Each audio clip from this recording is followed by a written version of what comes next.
ismingizni aytib olasizmi? Kamola. İsmingizda S bilan M harf bo'lgan pодарка beradi. İsmingizni aytib olasizmi? Ruxshona. Ruxshona. S bilan M harfi bo'lganda mana shu tortni berardim. Rahmat charchamayapman. İsminglarni aytib olasizmi? Surayyo. Sizniki? Chiman. Habiba. İsmingizda S bilan M bo'lganda mana shu tort sizlarga berardim. Charchamayman. M ham bo'lishi kerak. Rahmat. Iroda.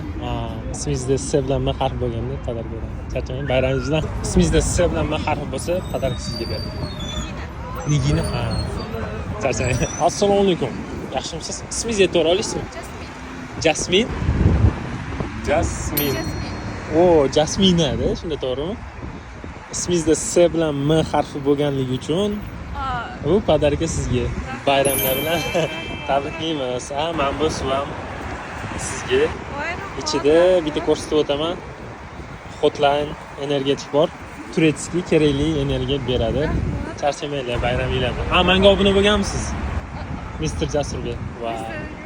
Obuna bo'lganingizda yana izing beradi. Charchamang, salomat bo'ling. Sizlar ham obuna bo'lib qo'yinglar. Keyingi safar obunachilarni ko'raman. Salomat bo'ling, charchamang. Bitta bundoq qo'yib qo'ying. मन्नत मेरी तू ही रूह का सुकून बस इतना ही जानूं तुझ में रब दिखता है यारा मैं क्या